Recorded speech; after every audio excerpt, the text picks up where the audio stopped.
Hi, welcome to my channel. My name is Lisa Allistway, and I create inspirational and informational videos you can use and apply to your life.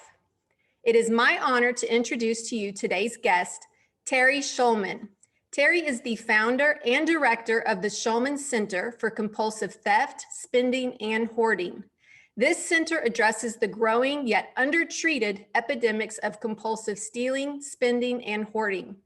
Before establishing the center, Terry worked as a drug and alcohol counselor for many years. He is also an attorney at law specializing in criminal defense and mental health law. Finally, Terry has written several books, including Bought Out and Spent, a recovery from compulsive shopping and spending. I will be linking Terry's website below for your reference. Welcome, Terry. Oh, thank you, Lisa. Wonderful to be here on a early summer day. Yes, no doubt. Would you like to add anything else to that background introduction that I just did? I think you covered it. I have been a lawyer since 1992. I practiced full-time for about 3 years. And then through being in my own therapeutic process and recovery in the early 90s, I actually went back to school from 1995 to 1997 when I was 30 to 32 years old. And I got my master's in social work. And from 1997 on, so 24 plus years, I've been a licensed social worker here in Michigan. And I did indeed work in the drug and alcohol field at a local clinic for the first 7 years of my social work career until 2004.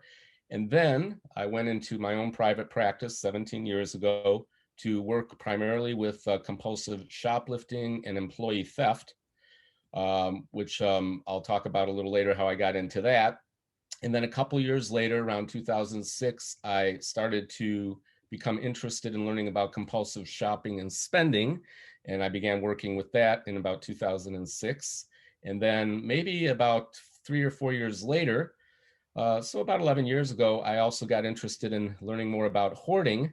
I'll talk a little bit more about that too, maybe in a bit. And I've been working with that. So those are the three main kind of disorders that I work with: compulsive stealing in a few different forms, compulsive shopping, spending, and compulsive hoarding. So I am a licensed social worker and certified addiction therapist. Okay, great. And just for the audience, I remembered you from the Oprah show. Some of you guys might recognize him. He's been on lots of different television shows and so forth, but I remember you talking about these kind of addictions and with Oprah.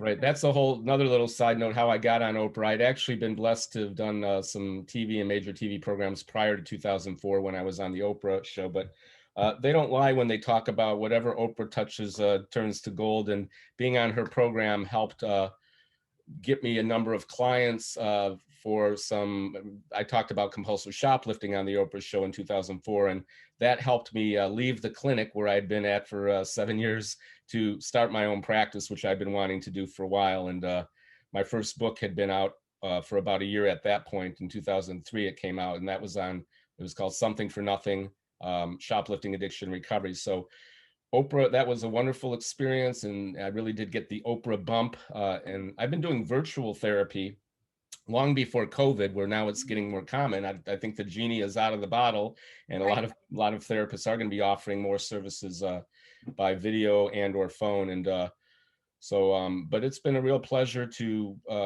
try to educate the public and about some disorders that aren't really very widely recognized or understood or even treated. And compulsive shopping and spending is a fascinating topic, and it is not yet recognized universally or really much at all quite yet. I think it will be as a legitimate disorder, but Rome isn't built in a day and things take time. But I'm glad you're on the cutting edge with us to really seriously address this problem, which is a very widespread and growing problem. Yeah, we had spoke earlier how it's not in the DSM. Can you kind of tell us a little bit about that, and how do we define it then? Okay, so for people who may not be familiar with what the DSM is, it's called the Diagnostical Statistical Manual of Psychological Disorders, the DSM. And the first edition maybe came out about 100 years ago, roughly, and about every 20 years they kind of update it. So we're in, edition number 5 as of 2013 when it came out. And it's basically the kind of the psychological Bible that mental health practitioners use, you know, psychiatrists, psychologists, counselors, social workers, and sometimes doctors too, to kind of, you know, describe certain kind of psychological disorders that, you know, meet the level of an actual, you know, mental health issue. And they have the different elements or criteria or symptoms in order to, and for insurance purposes, a lot of times they want to, you know, have a DSM code for a particular disorder. Um, and yes, there are a lot of things that are not in it, and it changes over time. Homosexuality used to be in it up until I think the late 50s, early 60s, where they took that out as a psychological disorder. And things come and go. And with the stealing part, just as a side note, everybody has heard of the term kleptomania. That has been in there like from the beginning, but it's a very rare kind of condition that affects maybe 0.5% of the general population. And what I've done as an addiction therapist is try to look at compulsive stealing, compulsive shopping, and hoarding as similar to addictive behaviors because they can at least mimic it. Or my favorite line is they're at least kissing cousins, because, you know, what is an addiction but something that we can be in complete denial about, of course, and everybody else can see it or not. It can be hidden. We can lie about it. We can hide it. It seems to be long term. We can go through periods where we stop, but then go back to it. So that can fit a lot for what we're talking about today. But in the DSM, I mean, there were a number of things. I think in the last edition in 2013, the DSM-5, from what I read in the background, a number of disorders were talked about and evaluated to be included in the 2013 DSM-5, but didn't quite make the cut. But maybe they will the next time, which might be in about 10 years or so. So like sex addiction was debated, but not quite, you know, making the cut. Even video game addiction or internet addiction didn't quite make it into our version, although the international community has what is called the ICD, which is similar to the DSM, the International Classification of Disorders. They recognize internet addiction and video game addiction. And I believe shopping addiction kind of made it in as a minor conversation, but it hasn't quite been involved in that either. And one of my goals for the next edition is also to put forth something about stealing behaviors. Particularly, I deal with shoplifting and employee theft as the main two. I don't really work with grand theft auto or bank robbery or anything like that.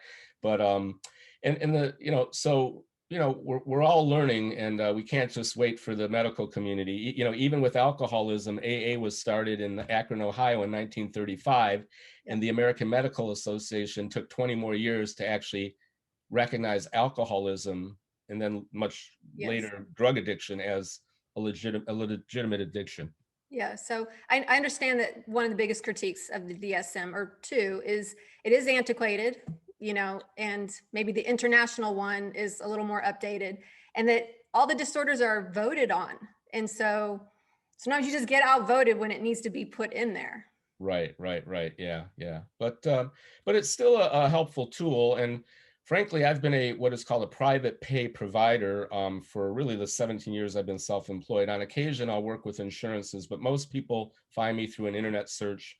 Most people pay out of pocket. Typically, I specialize in what is called brief therapy, BRIEF. And I didn't coin that term, but basically a brief therapy program is basically about a 3-month program, which to some people, the way they think about it is the minimum amount of time that it takes to get to know the client and have the client feel comfortable with the therapist and begin to kind of talk about the problem and understand at least somewhat, you know, maybe where it's coming from, the different aspects. And it works really well with addiction because a lot of treatment programs, you know, whether they're outpatient or even inpatient programs, 1 to 3 months, you know, getting people a foothold in recovery. And then the journey continues, of course, indefinitely. And a lot of the clients that I work with have had therapy before, often with a skilled therapist, but we're increasingly, for better and worse, becoming a more subspecialized kind of culture. Whether you're an auto mechanic who doesn't necessarily work on all cars, but might work on a certain kind of car particularly, or a doctor specializes in something, a dentist, you know, therapists now are doing that. So my goal is within about 3 to 4 month period, 10 to 11 sessions, including reading some of my books on the topics that we're working on and going over them with me, and having a family or a couple session somewhere in there. And I have 2 different email support groups for clients of mine, private groups where people can be involved in a support group environment while they're working with me, and they can remain on the group indefinitely at no charge. So I've had one group for 11 years for clients of mine who've struggled with compulsive shopping, spending, and or hoarding. And I've had another group for 21 years for people who've had problems with stealing. And some of my clients are on both email groups. And those who regularly read the emails and occasionally post and talk about how they're doing tend to do better, not only with their primary addiction or addictions, but with their quality of life. And yet, I think you and maybe other people who have been in recovery or known people in recovery understand that recovery is a marathon, not a sprint. And there's a natural tendency for people after a crisis has passed to kind of slack off on their recovery and stop attending meetings or stop, growing or pushing themselves or, making positive changes. And not always, but very often they find themselves back in their addiction or replacing one addiction for another addiction, and then they're back to square one. But I'm very honored to be here, and particularly after kind of coming through the last year and a quarter of COVID, probably most people have read or heard some news story about how addictions really had spiked during this period for a lot of people, either people who never had an addiction but then stumbled into it, including shopping. Drinking went up, drugging went up, gambling went up, probably Domestic overeating went violence. up. Yeah. And the irony is, like, when people are going through stressful times, and COVID brought probably everybody a certain degree of stress, those are the times we're most vulnerable to numbing out or self-soothing in a way that actually creates more stress and drama eventually. But so we all have to be on guard. And even people who think they will never have a problem with shopping or spending, because I've had clients who maybe for many decades of their life, they were, not shopaholics, they managed their money. But my favorite saying is, you never know. If you think this will never happen to me. Same thing with hoarding. I've had people who had no problem with clutter hoarding. But as we age, there's wonderful things about aging. I'm about to turn 56. But we're going to likely have more losses, different health issues, changes in our life. That could be a dissolution of a marriage. It could be the kids leaving the nest, which can be positive but difficult. We can have friends and family members who get sick and die. We may lose our job or enter retirement. We may move.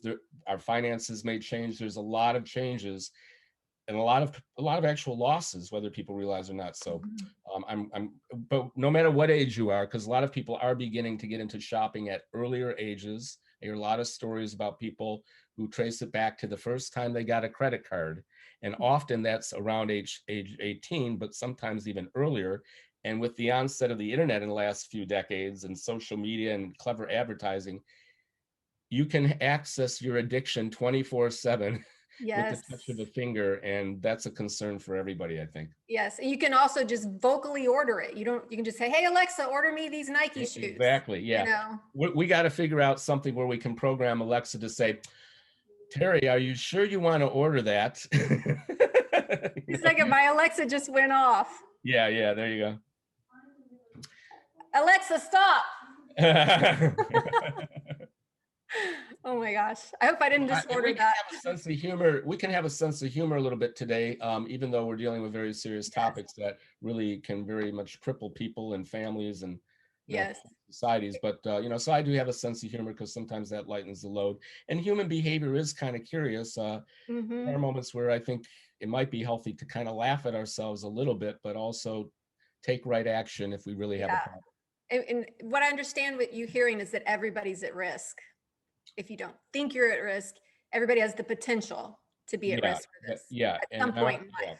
And I'm not saying that, to be paranoid, but just to be alert, because, we never know. And I've even seen in myself, like how even in the last few years and with COVID, watching more TV, eating a little more, drinking a little more, not extra, it's just, it can be very insidious how addiction can grab a hold of us. And more people these days have struggled with more than one addiction, either at the same time or trading Peter for Paul. And I've even seen that in myself as an addiction therapist, where I've gone, oh my God, do I really have an addictive personality? Which is a little term that, has some controversy about it, whether it exists or not.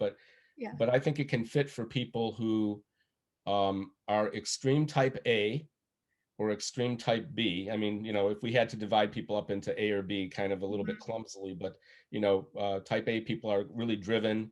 But if you're a high type A, you're going to have more stress, more perfectionism, more putting more pressure on yourself and others. That is a risk factor. Obviously, genetic risk factors that we may not even be aware of for either mental illness, or there may even be an addiction gene. And then, of course, our culture plays a part, our social group, what is accepted, what is encouraged, the advertising, keeping up with the new Joneses, who used to be the neighbors maybe down the block that we would compare ourselves to, but now they are literally the Kardashians and the people who have what looks like have it all, Yeah. And so it's full on. And I think we live in a highly addictive society where the messages are direct and indirect. Even the advertising jingles over the years, like, I haven't got time for the pain, or, just take a pill, or I don't have time to feel. And we're all a busy culture. Like, if somebody dies, maybe you're given a little bit of latitude to go to the funeral and have a day off. And then it's kind of almost expected, without even saying it, that you get back to your life quickly. Mm-hmm. And a lot of like, get over it, pick yourself up by the bootstraps. And, I'm all for tough love at times, but I don't think we live in a culture where, where vulnerability and talking about feelings and dealing with things is universally valued. I think it's like the strong survive. We all have problems, plow through. And then we often need a little crutch or something to take the edge off. Yes. And that happens for a lot of people. Yes. I mean, life is definitely hard. And I think a lot of times people want to escape from it. Sure, that's a And good way to put it these too. addictions sometimes are a way to like numb out to some of those uncomfortable feelings. Yeah, beautiful. Yeah. Okay, so can we talk a little bit? I think anything else you want to add to defining shopping addiction? I think you did a Well, okay. good job. Thank you for reminding me. So, Yeah. okay. So, addiction can be defined in a lot of different ways. And it's even been a little bit updated in the latest DSM, where they used to call, they used to have alcohol addiction. They would call it either alcohol abuse or alcohol dependence. They would, because some people were kind of abusing it periodically, maybe with intervals in between, but it was sometimes viewed as a step toward alcohol dependence, where more typically somebody would need a drink regularly or more than one drink, and it was really kind of like getting into your system where you were becoming actually dependent and would go through withdrawal. Now they actually call the broad category of alcohol and drug issues, they call it substance use disorders. And also gambling, which had, prior to the 2013 addiction, was probably one of the few behavioral addictions that was included. Gambling in all its different forms. It could be bingo, it could be casino gambling, it could be the one-armed bandit, the slot machine. Yeah. That was called pathological gambling up until 2013 with the DSM-5, and it was in the same category as kleptomania, pyromania, trichomania, which is hair pulling, and excoriation, skin picking, and those were viewed as impulse control disorders. But recently in the DSM-5, they moved gambling into the same part of the book that has substance use disorders, and now we call it gambling disorder. And so, just to note, so if the DSM community, the powers that be who vote this in, are looking at gambling, which is a behavior, not a chemical, as kind of the same kind of process, more or less. Like, it's you're already, your brain chemicals are changing before you've even rolled the dice. You're going to the casino, you're going to pour the liquor before it even gets in your system. You're already going through changes. It's a whole ritual. But and how they define addiction now is, it's a little different, but they focus a lot on cravings.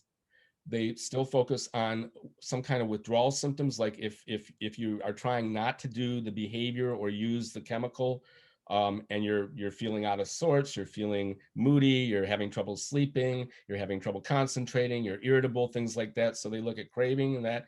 And then, like in the past, they also look at, is this causing negative consequences in your life? You may be in complete denial about it. Yeah. People often are. Um, but yet you continue to do it, you know. Yeah. So the old joke, if it looks like a duck, walks like a duck, impart into the vegetarians and vegans in your audience, if it tastes like a duck, it might be a duck. So most people know that an addiction is something that is chronic, meaning it, you know, it's not just, you have to kind of have the value of time to track it. I mean, it doesn't give you a specific time period, but if you've been having trouble with it for a year or more, and we really, if we can catch it in the early stages rather than wait a decade or two, Yeah. please do. But and things that you know, they do give kind of some people describe it as a rush or a high. Some people describe it as relief. Some people say I'm overwhelmed and it kind of numbs me out. It all does the same thing, whether you're putting a chemical or food into your body or you're doing a behavior, because our brains are wired to pump out chemicals that Yeah. make us feel good. Yeah. But so that's kind of, so with shopping, now here's the key. I'm a little long-winded, but I apologize. So with a lot of addictions, and I will use drugs, alcohol, and gambling as an example, the gold standard for treatment and recovery remains total abstinence. Now, there are some rare exceptions where people may be, I'm not a holy roller. I try not to be absolutist in my thinking. There are some people who can return to moderate usage of chemicals or alcohol, but not a whole lot. And likewise with gambling. But with shopping, and by the way, with my stealing clients, I usually use the same kind of thing. Our goal is abstinence. So even if you were a heavy shoplifter, it's still not very prudent or wise to shoplift even a A pack little of bit. gum every now and then. Yeah. That might still be considered a relapse and a dangerous thing that could, you know. But with the hoarding and with the shopping spending, the goal isn't necessarily to completely stop shopping or spending. That's not very realistic. And also with hoarding, the goal is not to, like, you know, clear out your whole entire home and become a minimalist. Not realistic. So so it gets a little harder to define, but the thing remains, is shopping or spending causing you problems? And again, we're trying to break through the denial with sometimes some questionnaires if people are honest. So you'll ask things, you know, are you having trouble, like, with paying your bills, or are you in debt because of your shopping or spending? And the majority of my clients over the course of time have said that, but not all. Hmm. Another one is, are you having arguments or problems in your relationships because of shopping spending? Again, that's a common one, and often one that brings people to therapy. You know, most people are going to, if they're even lucky enough to get into therapy or recovery, it usually is a crisis or a crises. Another one is it affecting your family or your children? So sometimes I'll hear like, oh my God, my son or daughter is turning into a monster. Maybe I've overindulged them and now they want everything. Or and then are you losing time in other areas of your life because the time you're spending on shopping? So are your social life, is it becoming contracted? Are you missing appointments? Is your health declining? Are you, you know, things like that? And you know, and are you becoming preoccupied with it, where you can't even concentrate on things because you're thinking about, you know, wanting to shop or that next deal or whatever. So and then there's a lot of hiding and lying and secrecy. There's a term, I didn't coin it, called financial infidelity.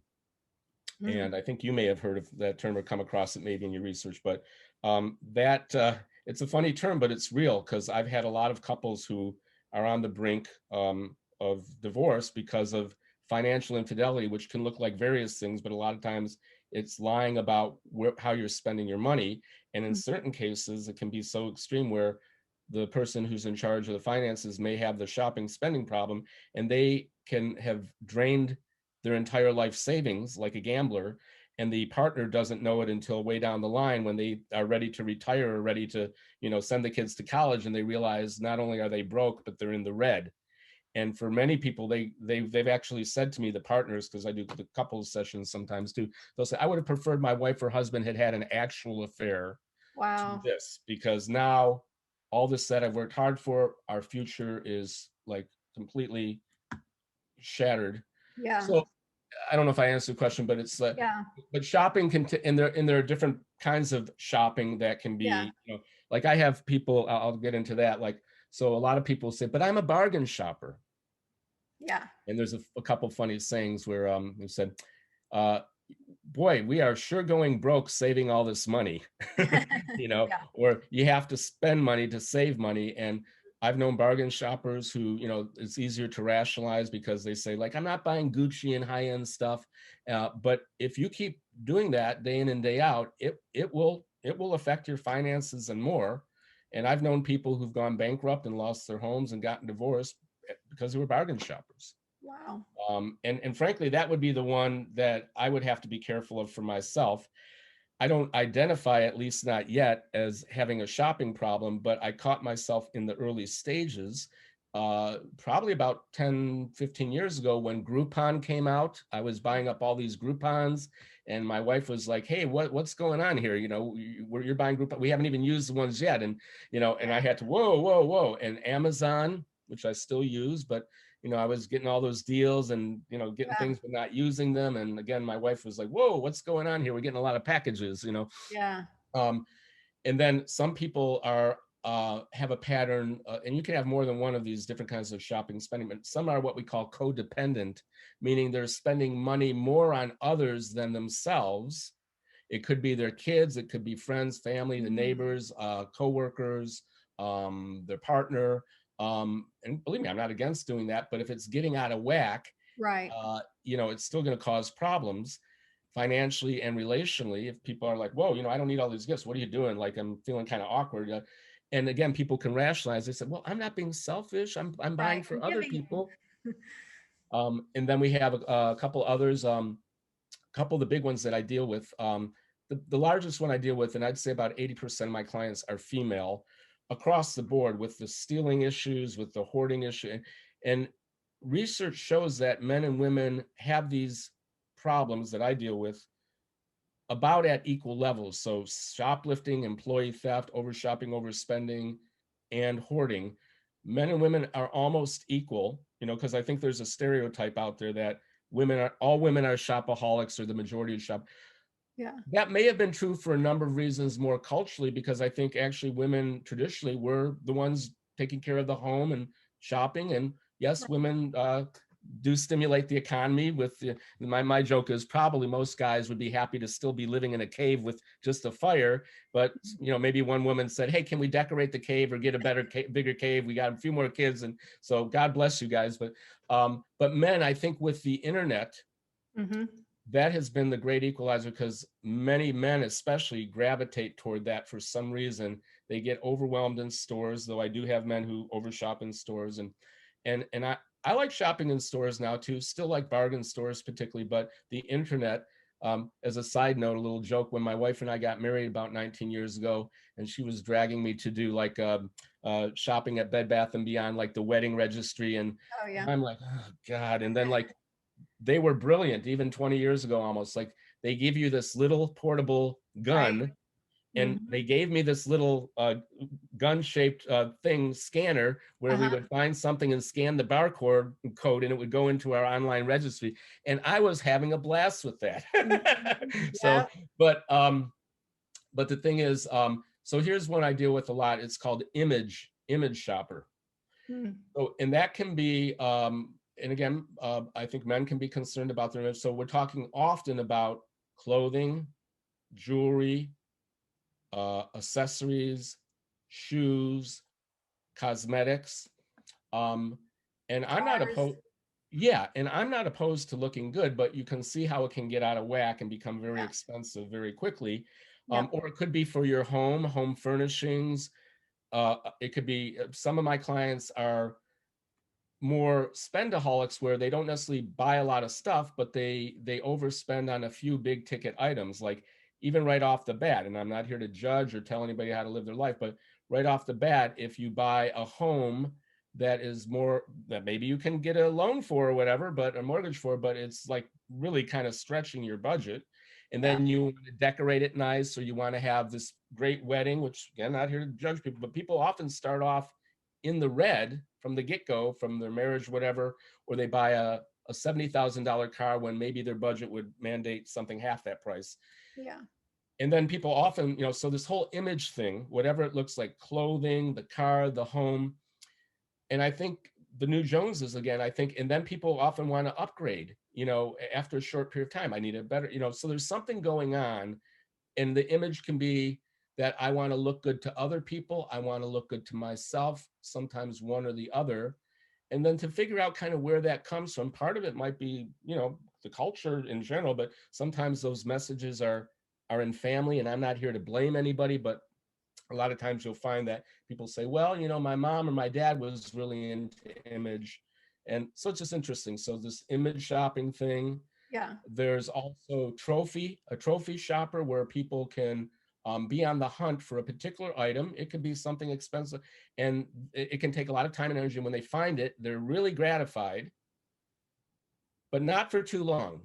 And then they're on to the next they're on the hunt for. So that can be a kind of pattern. Another one can be the collector shopper, where you get kind of obsessed about, I love this designer, I have to have everything he or she designs, or I love collecting books, so all kinds of books, and that can take time, energy, and money and space. Does the collector And shopper kind of bleed over into a hoarder? Like those kind of go together? very often, and bargain shoppers too, because you could get a lot of stuff for a little money. Yeah, there's a certain kind of risk factor with there becoming clutter. And then there's what is called, I don't like the term, but it's called bulimic shopper, or sometimes they call it a returnaholic, where some people, whether at stores or on the TV shopping network or online, they buy a lot of things, maybe not quite knowing what they want. It comes in the mail or they bring it home, and then they have to go through these decisions about, wait a minute, I can't afford all this, I got to send it back, or this doesn't fit. And it takes a lot of time and energy, and they can be in denial too, because they will often say, like an actual food bulimic, they will kind of, in their minds at least, and sometimes people say, well, yeah, I'm eating a lot, but I'm purging it somehow too, so I'm counterbalancing it. Well, the same thing with shopping, people will say, but I'm not keeping it all, I'm sending it back. But after a while, what happens, it takes so much time, not everything goes back, and then while you're sending things back or taking back, you see other things, and it just becomes a revolving door. So it's kind of interesting to kind of see the different shopping patterns, and people can have more than one of these. That, like what's going on there? What's the hook here? So we know with the image shopping, there's a hook about image. With the bargain, there's something about getting the bargain that's the real, it's more than about the stuff. I mean, actually, people get more of the high from the buying than the actual thing. Yeah. It's These are like your coupon cutters, like people that love to go to the grocery store and get triple coupon and yeah. So I had a shoplifting problem. That's how I got interested in working with stealing behaviors, and to a lesser degree, a little stealing from a couple of jobs I had part-time in college. And it was, the things I was taking were things I could afford, and it wasn't really about the thing, but it was about the ritual and the feeling I got when I took something. And I got in trouble for it a couple of times, arrested, and then I finally got help at age 25. But I was living a secret life. Nobody knew I was doing this behavior, and I was a real giver, like real generous and otherwise law-abiding. So it was kind of confusing to me, and eventually my mom, when I kind of had to spill the beans and get into therapy. But there were a lot of things driving it, and even with gambling, people think it's all about the money. The money is merely a marker of if you're up or down, but when you win, you continue to gamble. When you lose, you continue to gamble. So like, one is too many, 1,000 is never enough, as they say in AA. And it's more about, for some people, that particular kind of ritual or that behavior gives them the fix or the high. And we don't know, something with the brain chemistry or the personality or whatever. We don't always know why one person gravitates toward a particular addiction. I kind of look at it as like, I don't know if we're going to have buffets again, or maybe eventually with the COVID, but, like a smorgasbord of different things. You go to a buffet and you're trying to figure out, what to eat. And I don't know that I'm unique, but like I try to do it like, okay, I'm going to start with a salad and work my way up and have a little bit of everything. But some people go right for the prime rib. Others go right for the dessert table. Some go right to the starches, like the potatoes and whatever. And, it's kind of like there's a buffet table of various potential addictions out there.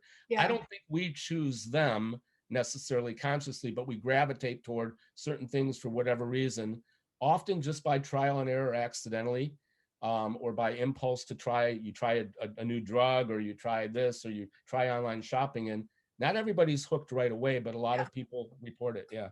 So this reminds me of, that term functional alcoholic, where Yeah. people drink and they're like, hey, I'm paying my bills. I'm meeting my social Yes. and work, relationships, and it's not having any adverse effects. At least they don't think so. Can Right. that same thing be applied with shoppers? Absolutely. Thank you for bringing that up. Because yeah, I think most people have heard the term functional alcoholic, or we could call it functional addict.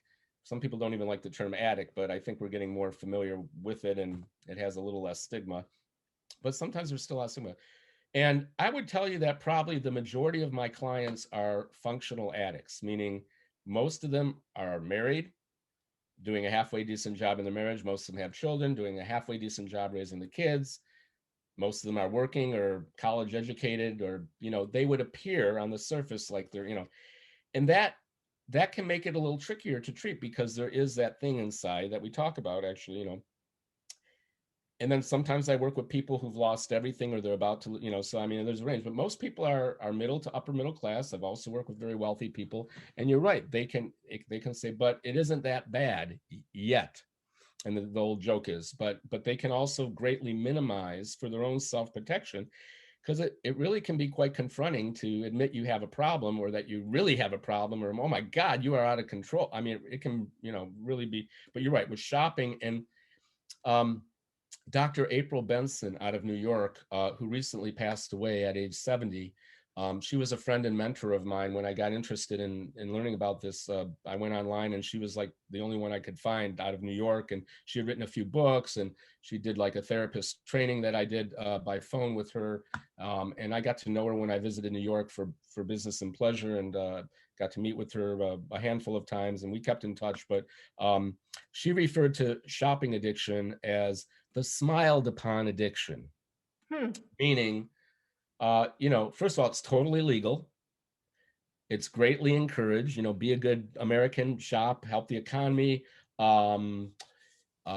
Everybody does it to some degree, I mean, to varying degrees, but everybody shops or spends, even if you're going to the grocery store. I mean, because people can overspend on groceries, or they Sure. can overspend on activities like dining out too often, or too many concerts, or elaborate vacations, and I'm not here to micromanage, but sometimes people aren't buying things, but they're overspending on, experiences. Yeah. And frankly, personally, I would rather, as we get older, especially, we probably have enough stuff for the time being.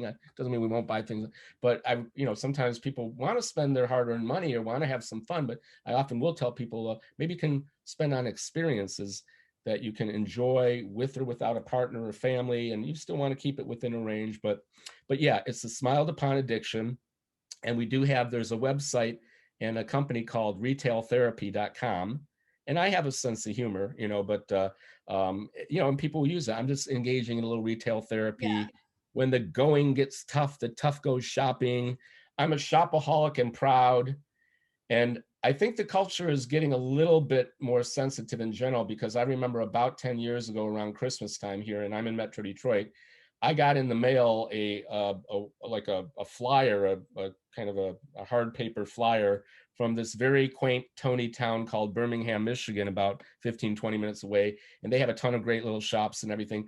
Their holiday flyer literally said, it was the holidays, right?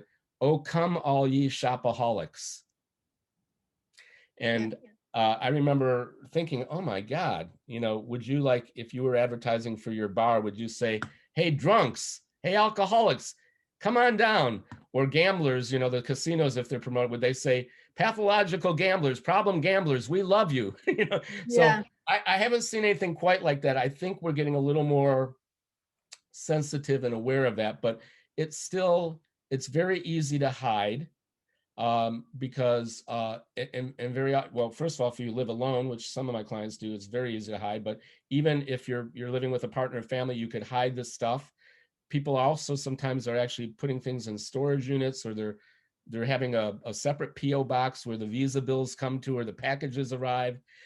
And that's part of the financial infidelity, but it's very insidious. And again, as I said, our goal is not to completely stop shopping, but kind of like the term emotional eating, which I think people have heard of. And we've all probably done a little bit of it. If it's an every now and then thing, you break up with your boyfriend, you polish off a pint of Haagen-Dazs, probably not a problem. We all like comfort food. But when it gets to be a pattern and people are emotionally shopping, meaning they don't really need anything, but they want a feeling.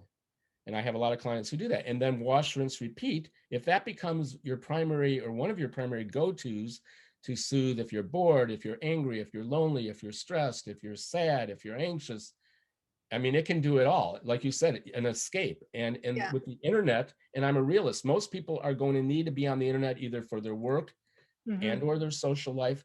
But we've got to kind of put in some parameters and then figure out, okay, if we're trying to wean from this a bit, you know, what do we fill the void with? Like, what do we do with our time, our energy? And that's where it gets creative. And part of it is therapy and reading books about the disorder and getting educated. And part of it is being involved in a support group to fill up a little time and know that you're not alone.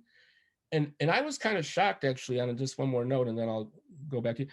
When I first started working with stealing, and I could understand the shame of stealing behavior, you know, particularly I Yeah. was because it's illegal, Yep. immoral, thou shalt not steal. Often it was hidden. Mm-hmm. Nobody wants to be labeled a thief. I could get that. But I was a little amazed when I first started working with shopping addiction at how much shame there actually was for people who had a shopping problem, even though it's totally legal. And I got to learn that, you know, some of the stigma is, you know, whether you're judging yourself or you're worried someone, if I'm a shopaholic, it means I'm superficial, I'm materialistic, I'm irresponsible with finances, I'm immature, I'm selfish, um, I'm crazy, I'm a bad money manager, all these different things. And but really it boils down to when people intuitively know that they're out of control in that area, they don't want people to know they're out of control. Most of us want, I'm like Yeah. that. Well, so like you could be very in control or managing all aspects of your life except this one, and that creates a lot of shame and a lot of stigma. If people found out, they would have, the fear is they would have a whole different opinion of me. And sometimes that's true, but often not. I think a lot of people have opened up and told family or friends, and a lot of times people are very receptive. They go, you know what, I've had a bit of that problem myself. Sometimes they minimize it, but sometimes they go, you know, you're not a horrible person, get help. Yeah. um, So, getting to the root of why people do this, and I know you've kind of sprinkled that throughout yeah, here, yeah, but I know that there's like a habit forming situation that's happening.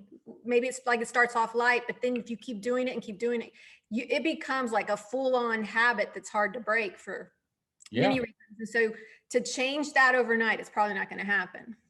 Probably not. Now, you know, again, as I said earlier, there are exceptions to every rule. And as a matter of fact, I've had many clients say, what's going on here? I smoked for 25 years, they'll say, and then I, you know, made a decision to stop one day or whatever, or, you know, it took maybe a couple days and like I never turned back. Or they'll say sometimes they did that with drinking. I mean, those are rare, but they can happen. Or even if they say it took me a long time to stop drinking and I went to treatment or whatever, but I haven't had a drink in like 15 years. Why can't I do this with shopping? I've been to therapy, I've tried a few support groups. Every addiction is different. Like apples and oranges, you can't just say, you know, and we don't always know why, but you can't just say just because you can stop one addiction, or at least for the time being, or maybe long term, that it applies to everything, you know. And shopping, because it is such a part of our life next to eating, and often when we eat, we have to buy, you know, I mean, unless you're going to food bank and getting free food. So shopping is a very common activity. We have to, on some level, do some of it.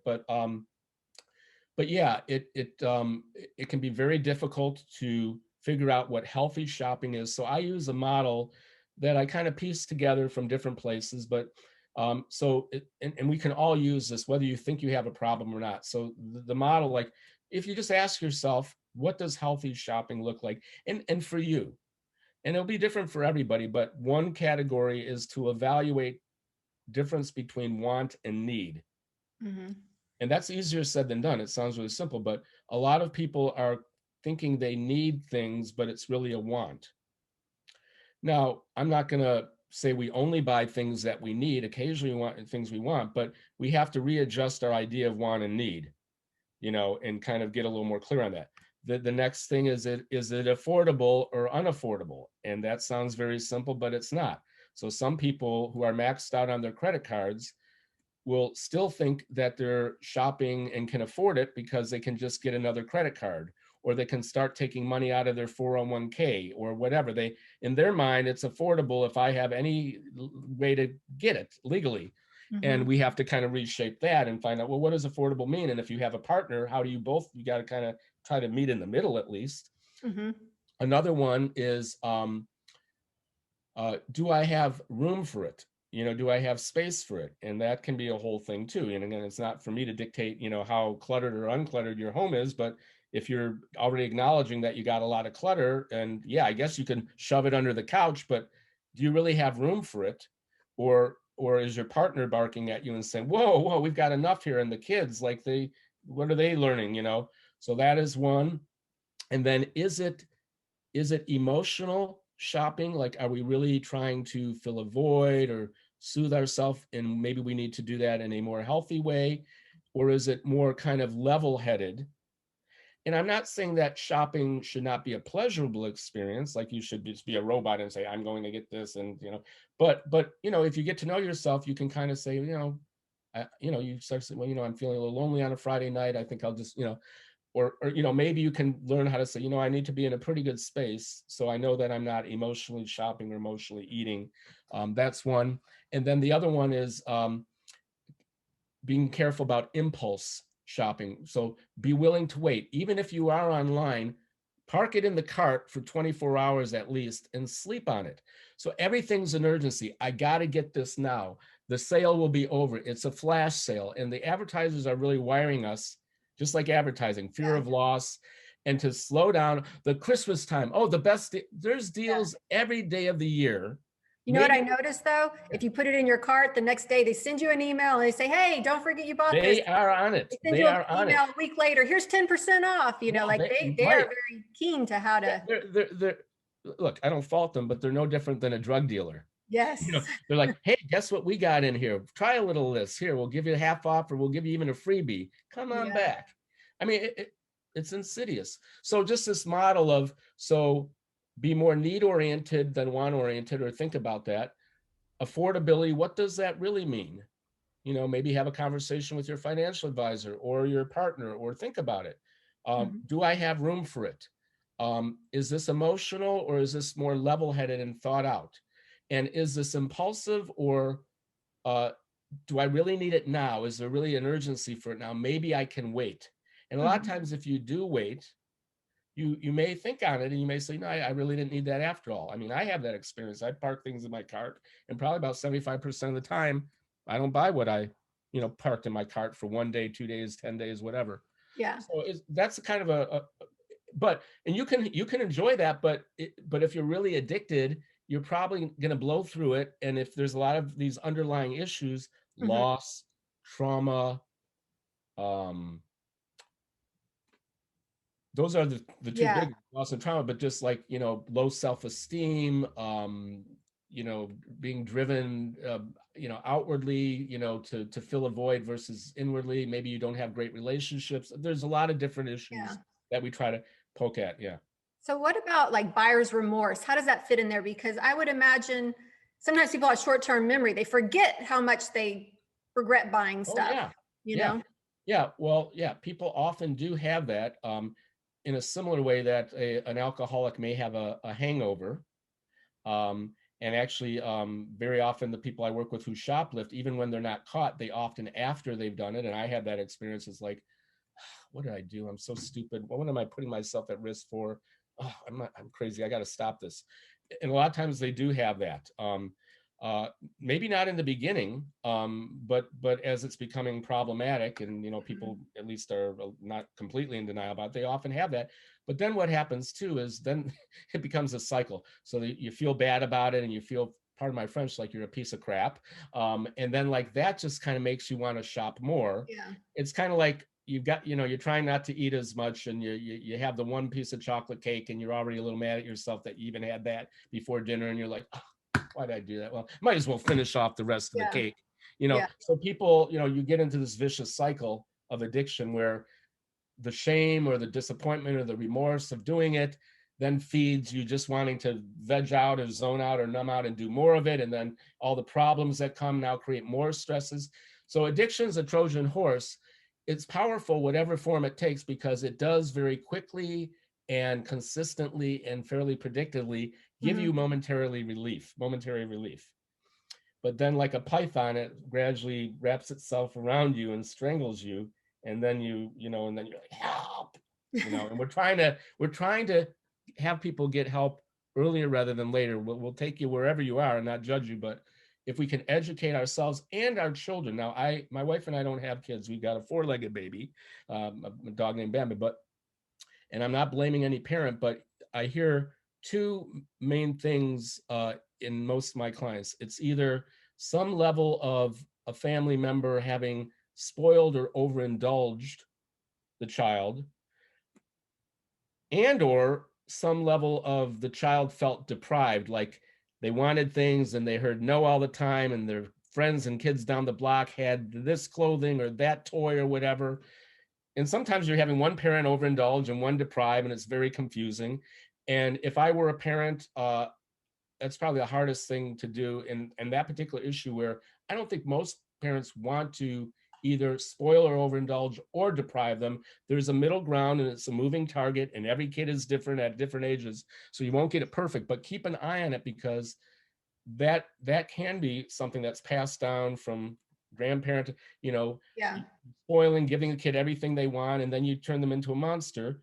Yeah. There may be other issues, and then saying no all the time is not fair or good either. So that's an issue I hear a lot of. Or just one more too, where I think this has been happening now for a few decades. As more women went into the workplace, which is a great thing.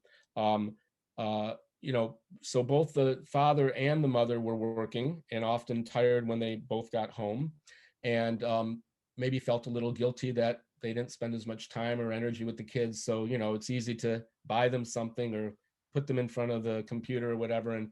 So I think a lot of gift giving, or making up through that, rather than, yeah, a lot of guilt. And it was probably well-intended, but a little short-sighted. And it kind of created, I don't know how old you are. I'm going to be 56, but so I remember a time, and I don't know if this was pretty typical of most Americans, but I would get new stuff on my birthday, around the holidays, on occasion for a special achievement, and maybe fall when I was going back to school and grown a little bit and needed a few articles of clothing. But other than that, we played outside, and we did what we did, and it has changed where, and I think with everything, where drinking has increased, drugging, we've got a prescription pill epidemic, we've got an obesity epidemic, where we would have a special meal. And I'm not lecturing and saying we can necessarily go back to that, but you'd have a big meal on special occasions or a holiday, and you'd probably gain a couple pounds, but you'd work it off because you're exercising. But now it's like people have figured out, why wait? I can have this object, I can have the food, I can have a drink, I can take a pill, I can go online and get sex. It's like immediate, instant gratification. And that is a recipe for disaster, because we need, one of the hallmarks of maturity is being able to delay gratification. Doesn't mean you completely starve or deprive yourself, but learning how to be patient. And we're generally a culture, and I raised my hand too. We gotta, and it's alarming. Yes, no, most definitely.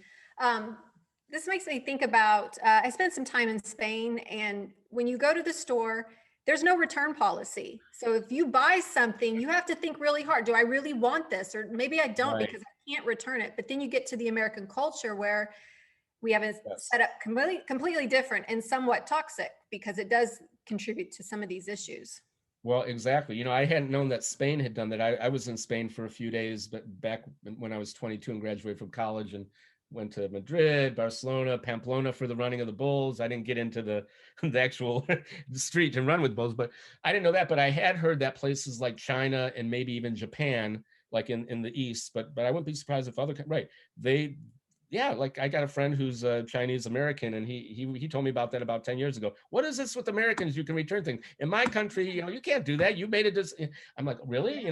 I said, gee, and I kind of thought like maybe that was harsh, but maybe there's a kind of logic to it that actually is somewhat beneficial. But Yeah. now a lot of, from what I've tracked, some, but not all companies, retail companies particularly, are shifting from a very liberal return policy to a little more strict, in part because some people have been abusing it.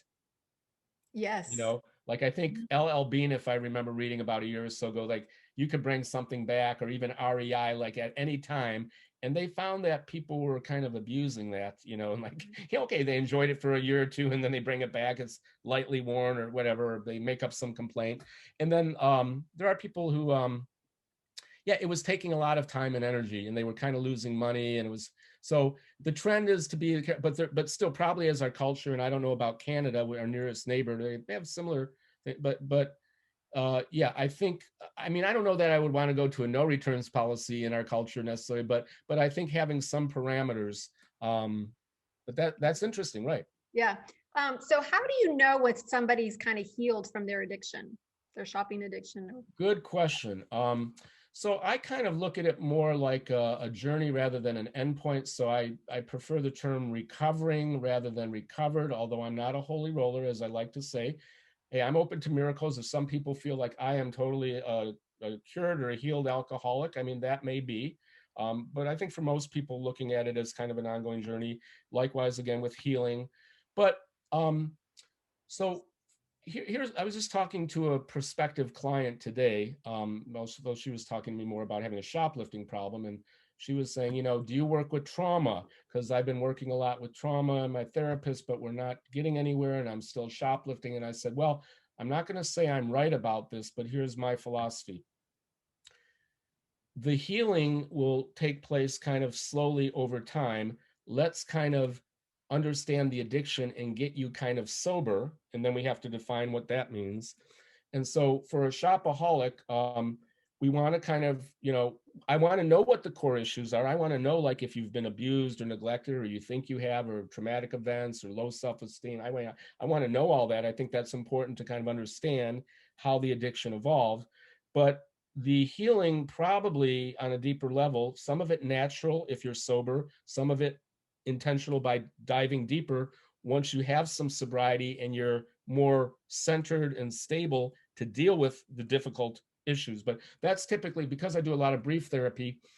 But I do work, I keep in touch with a lot of my clients who I even have worked short term with through the email group, or sometimes people will do another round of therapy with me, or a little tune up here, and we will dive deeper. But I often encourage them, once they have the addiction managed, and then also hopefully have not like traded with another one, Yep. that they're thinking more clearly, their self-esteem improves, the chaos in their life has somewhat subsided, then it's up to them if they want to really dive deeper and heal. Because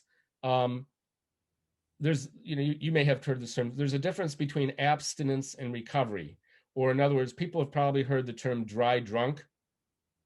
So you can be an alcoholic who is not drinking, and that may be somewhat improvement, but they may not be really changing, growing, healing. They may be white knuckling it. They may be trading addictions. Or in some cases, I've heard people say, I liked you better when you were drinking. Please get some therapy or go back to your meetings because you're miserable.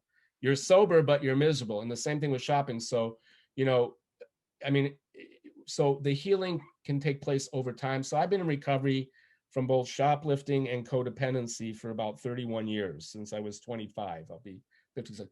And I'm still healing from different things. So it's an ongoing journey, that some of it is natural, some of it I have to kind of work on it with therapy or something, myself. So when you ask when are you healed, but the signs you would generally see that are encouraging, and I think this is true for anything, is, and I hear this, the obsessions begin to lessen. And that's a good sign. It doesn't mean it's going to stick, because it can be it doesn't go like, just in a straight line journey, but it can, but when people are saying, what, I'm feeling like I'm not as preoccupied with it. Good. That's a good sign. Hopefully it continues. Or they go, what, I'm starting to deal with the clutter, or I'm finally getting real about money and finances, or my husband and I are beginning to talk again. So there's these little signs of hope or health that we look for in various ways. And sometimes I'll ask that question just as like a kind of a taking of the pulse. I'll, on a typical session, I might say, I might say, this is a funny question, but have you noticed anything different about your life in the last week? And they might say, well, what do you mean? I said, well, I'm not thinking anything particular, but like the way you're experiencing work, the way you're experiencing your children, the way you're experiencing your partner, the way you're experiencing, or nature or anything. And almost invariably they'll say, it's funny you mentioned that. I mean, I got very angry at my child the other day, and normally I would yell or maybe spank a little bit, and I didn't. I took a breath. Mm-hmm. I said, well, let's appreciate that. And that's so how do you feel about that? Well, I was kind of surprised that I didn't go off on him, but I was happy I didn't. And that, so healing is one little thing at a time, in different ways. I had a grief specialist on here a couple weeks ago, and she talked about how unresolved grief was sometimes at the heart of a lot of addictions, and people may not be making that connection. And right. the thing is, grief is inevitable, and it comes throughout our life. Absolutely. Yeah. That's great. I'd love to.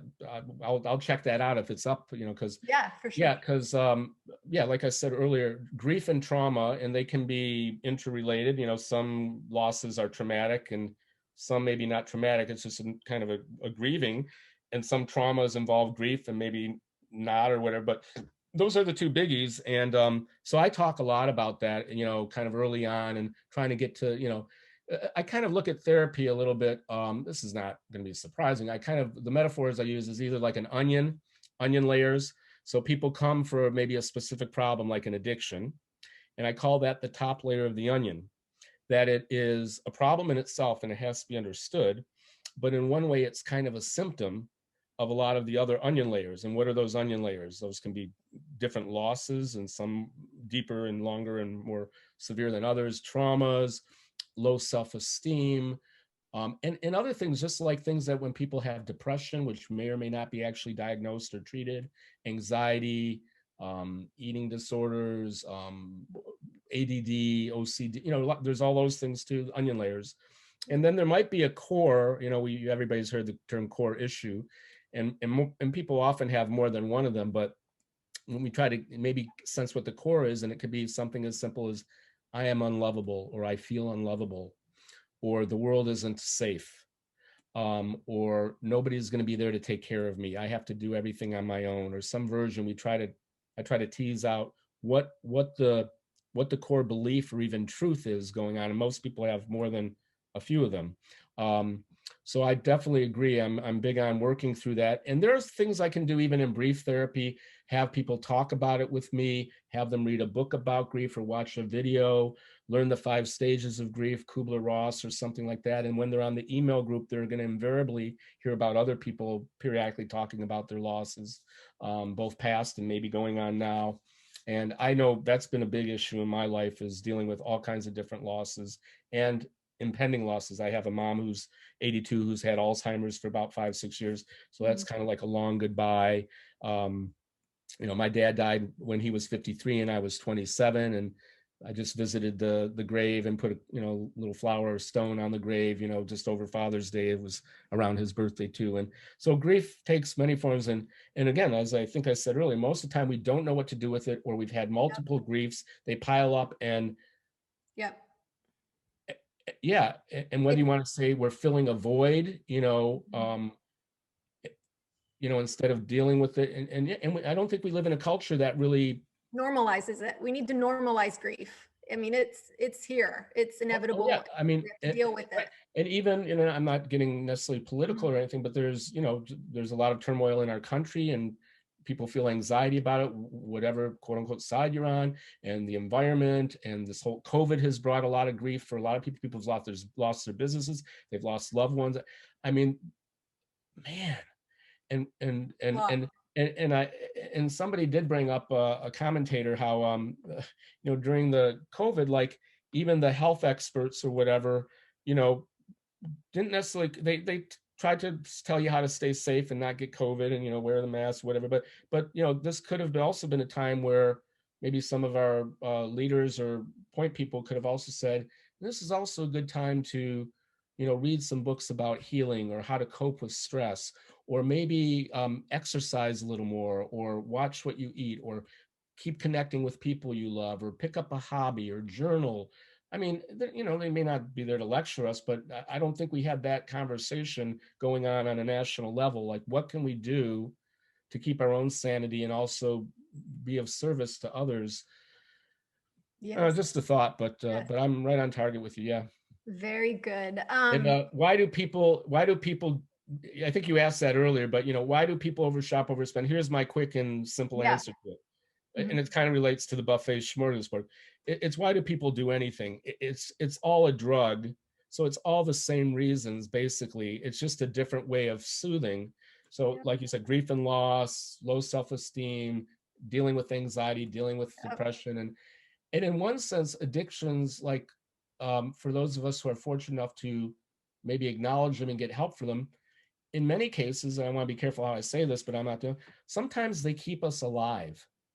Mm. Sometimes we go through so much pain and we don't have the support, or in an ideal world, nobody would have addictions and we would all Yeah. talk about it and have a great support system. But the reality is many people don't feel they have support, or don't have the resources, or they're not Yeah. ready, or what. But it may keep them alive and numbed enough to just function. But then at a certain point, hopefully they go, you know what? I've outgrown this. This is causing more harm than good, and now I'm ready to heal. And most of my clients are over 50 by the time they Yeah. get to me. It's never too late. My oldest client was 82, who had a shopping problem, a blind woman who later Wow. in her life moved into a nursing home or an assisted living after her husband died. And she got hooked on the home shopping network. And even though she was blind, she could hear the way they described things, and she always liked dressing well. Mhm. And she started ordering things left and right. She could figure out on her phone or whatever how to do it.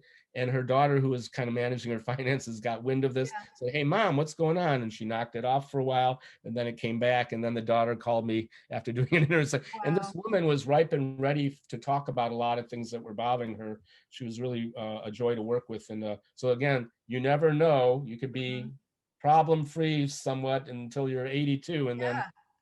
Wow. That's amazing. I'm glad she got help even at that late stage. yeah, it's never too late. You were talking about how it keeps people alive, and I remember hearing that about drug addicts because they wake up and at least I have a purpose now. Even if that is to like go out and get drugs, I have a purpose now. Yeah, yeah, And yeah. it is interesting, and then we need to be more maybe compassionate with people that are dealing with these issues because Oh it yeah. could be that deep that this addiction is keeping them alive. Well, yeah, and there are cases where people, if they don't get their drug or their alcohol, they go into like DTs, delirious tremors, and they can die. Like their blood pressure and their heart and I mean, it can go haywire, and that's why a lot of times they need detox to be medicated and observed as they're coming off, their Yeah. withdrawals and things like that. But yeah, just numbing the pain to get you Yeah. through a hard time where you had to kind of check out or numb this incredible Yeah. loss or pain or grief or trauma. Um, but then the tragedy is many people don't wake up and they have these terrible kind Yeah. of outcomes or whatever. And I can't give you percentages, but I've I mean, it's quite likely that there are people who've never had an addiction at all of any kind, but I think most people can relate to having had some addiction, whether it was nicotine, caffeine, food, workaholism, Yep. codependency, um, Yeah. TV addiction, technology. I mean, so and we can be kind of judgmental about one addiction versus another. Some people, even my shoplifting clients, are like, they're often like, how come I couldn't just have been an alcoholic?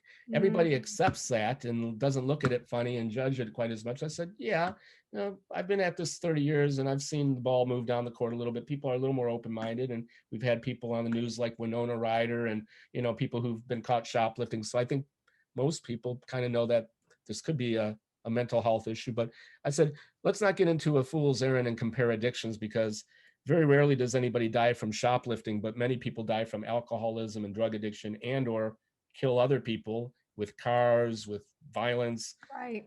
Don't even, every addiction has its own, they all kind of lead to different tragedy and Yeah. sad stories. But and a relatively small percentage of people actually wake up.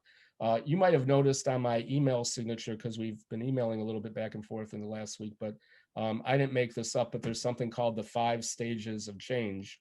And two psychologists, behavioral psychologists, kind of came up with this maybe 50, 60 years ago, Prochaska and DiClemente. And stage 1 of change is basically, and this may help your listeners, hopefully, and viewers, and this doesn't have to be necessarily with an addiction. It could be just with a problem. But stage 1 is, I don't have a problem, whether with an addiction or my anger or the way I'm in relationships with someone that maybe isn't working too well for the other person. Yeah. And that's probably where most people are going to live their entire lives. I can't give you an actual percentage of how, but it's most people. If you're fortunate enough somehow to get to stage 2, which stage 2 is, okay, I have a problem, but it's not that bad and I can deal with it on my own.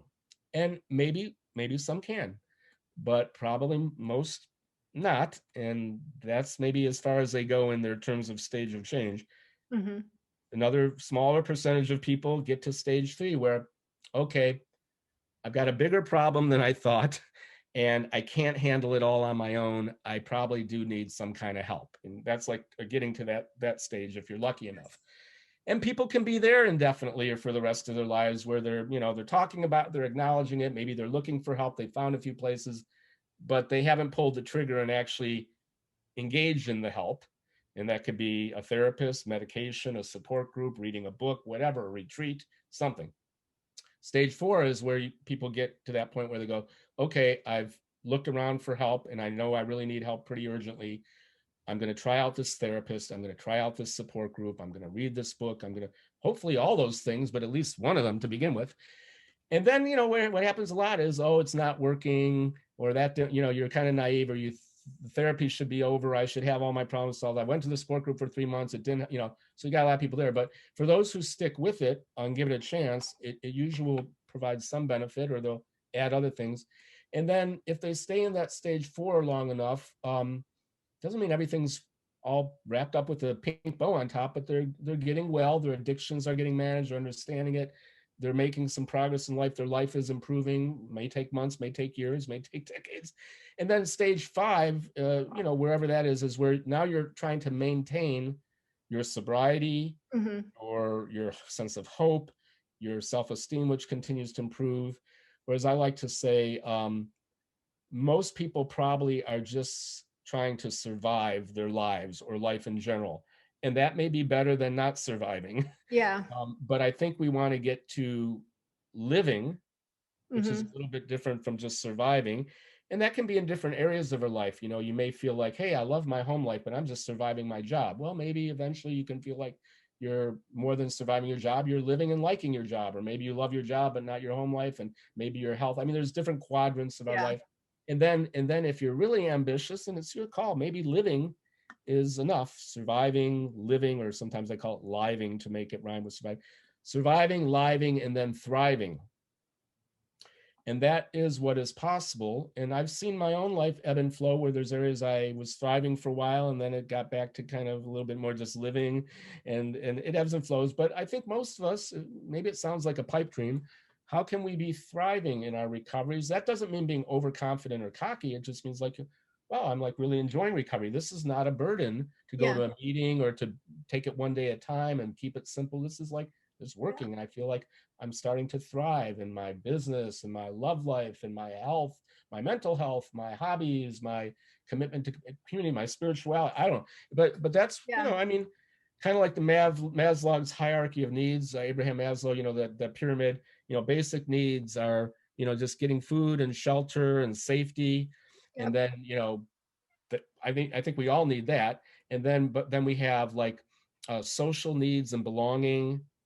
And then we have needs to have like meaning and purpose in our life. And then if you get to the pinnacle, it's kind of like this term isn't used too much anymore, self-actualization, Mm-hmm. like really kind of feeling like you are living a pretty good, authentic life, and like your whatever goals or purpose or meaning, you feel pretty like on top Aligned. of the world. Mm-hmm. And speaking of grief and loss, it was funny because I just did a live storytelling event on Friday night locally here in Detroit. It'll be up on YouTube hopefully by the end of the month. And when I turned 50 6 years ago, I felt like I was at that pinnacle where I turned 50. I now am officially an elder in some cultural traditions, turning 50. I was embracing it. My work was going well. I had a home, a little bit of money in the bank. My marriage was going well. My physical health, my mental health, my spiritual, I had a community. I mean, I had arrived, and it was kind of funny. Maybe I was a little naive, but my story that I wrote was about the last 6 years having been on the mountaintop, and then through a number of losses. Yeah. Shortly after, I had a good friend who died a few months after my 50th birthday in 2015. And then I don't have children, but I had a mentee, an African American kid who I began mentoring when he was 15. And I kept in touch with him. He moved to Nashville from Detroit, and he died in a car accident right after Christmas in 2015. And he was like my wife's and my spirit son. And then my mom was diagnosed with Alzheimer's at the beginning of 2016. And then I had some issues in my marriage, and all, it was kind of like, and over the last several years, and then with the contentious politics, and then the last Yeah. year COVID, it was like, it's been like, I mean, I've kept my work and I've been functional, but I was really feeling like, even though I was working my recovery program, I was eating a little more, I was vegging out a little more of these, and I was feeling kind of dead inside. And my wife was realizing this too, and some of my friends, and like I kind of knew it too, but like there was even a part of me that didn't care. Yeah. It was really kind of interesting because I kind of thought I had like peaked and Yeah. like everything would just keep going. I mean, I know there's gonna be a lot, but it really took me kind of by surprise. And so uh, I volunteered to do this storytelling event with this organization because I've done it before. And this woman who runs it is a story coach, and she really helped me over the course of a month and a half craft what I wanted to say in about 15 to 20 minutes about like this journey.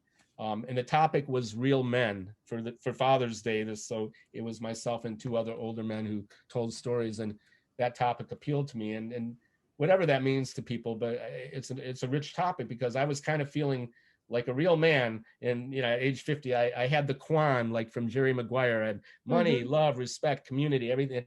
And then gradually I really felt more like a lump than a man, let alone a real man. And what is a real man? And I about vulnerability and not having all the answers, and admitting when you've maybe made poor choices or gone in a shell. And it was a good process. I don't know how that ties in, but we talk about Abraham Maslow's needs. Yes. But even when you get there again, you may not be able to stay there. Right. Things can happen. And that's, again, the reminder, I'm not trying to be negative or morose about it, but you never know. You can be in, Realistic. and that's where recovery, I mean, I will say that even though I was starting to slide in other areas with gaining a little weight and not drinking excessively, but a little more than I normally would, and more TV and Yeah. more on the computer wandering around, but I had to kind of pull myself back in a little bit. Yeah. So now I'm in that process. So circling back to those 5 stages you mentioned, and Yeah. I've looked those up before. It's pre-contemplation, contemplation, preparation, action, maintenance. So you were Maintenance, right? talking about that maintenance stage. And I know there's another stage called termination where you think you'll never go back to that old behavior, but it's controversial because people are like, well, you can never say that. Well, right. And actually I have 6 with kind of an asterisk, like relapse, where some people do, after they're maintaining for a while, Yeah. inevitably do relapse.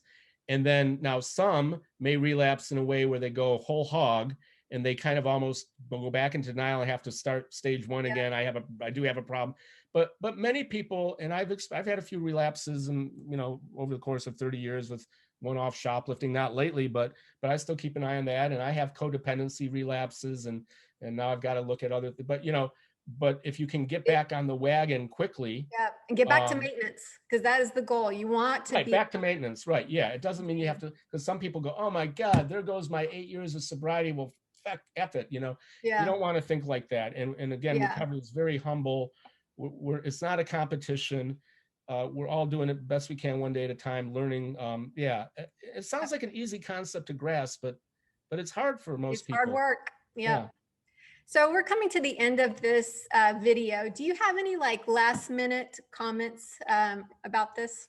So we've talked about a lot of things, but bringing it back to our main focus, which is shopping and spending, and the potential problems that can bring for people and their families, is if you or anybody thinks or feels you might have a problem, share this video with somebody or rewatch it, go to my website or Lisa's website to kind of, there's a few little assessment tests you can take for free that'll ask you some questions that will kind of tell you if you have a problem or maybe how big a problem. But be careful, this is a very insidious thing, and it's only going to get worse in terms of the algorithms that they're creating to loop us in. And I think what's happening for a lot of my clients is we're becoming both a nation of shopaholics and workaholics. There's a vicious cycle where I don't know always what comes first, the chicken or the egg, but let's say your shopping comes first and now you're in debt or you haven't put away for retirement or savings. So now you have to work until you're 93. Yep. And maybe you didn't want to do that. If you want Mhm. to work to 93 and it's your choice, God bless you. But most people would at least like to have the choice to have some financial security and to be able to retire if they want. I think we could all agree to that. Now, some people become workaholics first, naturally, and then they're making money or whatever, or maybe they're just paying the bills, but they're feeling like, you know, I'm working real hard. I deserve to have a little fun with my hard-earned money. I Mhm. do not disagree. It's just how often, and you know, when and why, and the whole thing, because then they're working a lot and then they start getting into debt and now they have to keep working to, you know, so be careful about that, because it's kind of like, I'm not trying to be conspiratorial here, but I think our culture promotes both consumerism, hyper, Sure. and workaholism. And you may think that's great. I don't know, but I think most of us want to be kind of conscious about our lives and we want to have some form of balance. And Yes. so I think, again, like I said in the beginning, be careful, even if you're not relating to this now, or you don't even know anybody who you can identify as maybe having a shopping and spending problem. It could happen. And one final thing too, people often ask me, I know somebody who has, I think, a problem with their shopping spending, but I don't know how to approach them. Oh, yeah. And I can't tell you that there's a one size fits all, but and you got to know the person, but you know, a good thing might be, hey, I saw this really interesting video online with a woman named Lisa and a guy named Terry, and whether you want to say, and I thought about you, or you, if you want to say, you know, I identified with it and I just thought it was really interesting and this seems to be a real problem, would you, can I send you the link or whatever? Or if you want to be more direct, you could say, you know, Carol, Dave, you know, I love you and care about you, and tell me if I'm out of line here. But from what you've been telling me periodically about your bills piling up and a little bit from what I've observed or maybe even heard secondhand, you know, I don't know if this is true for you, but have you ever thought that maybe you have like a shopping or a spending problem or an addiction?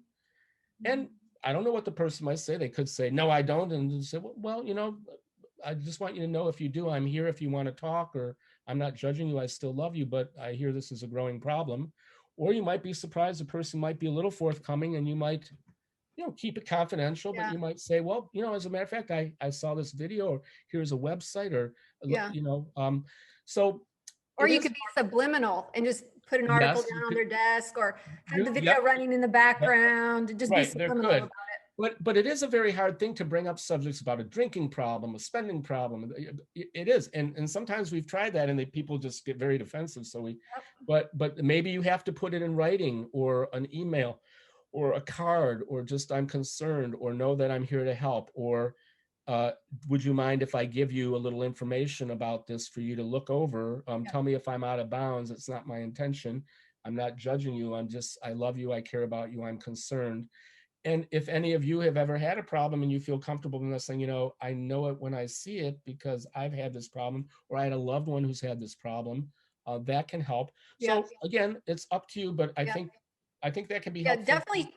I like your sharing tip because sometimes sharing takes some of the burden off of maybe what you're feeling too when you can share it with other Right. Yeah. people too. Or even if you haven't had a shop problem, you could say, you know what? I don't know if I ever told you this. Somebody, you could say to your loved one, you know, I used to have an alcohol problem, or I've been in recovery. I never told you this, but, and, you know, addiction is addiction, and they all kind of have a lot of the similar things, you know, Yeah. that go on. And, you know, and, I don't know, but I'm glad you're doing what you're doing, Yes. Lisa. With Thank I you. wish you all the best with your beautiful podcast, and I'm honored to have been asked to be on it, and I look forward to our helping some people. Thank you. And I really do appreciate you coming on my YouTube channel today. And if you guys like this video, please give it a thumbs up and also leave a comment down below. We would love to hear your feedback.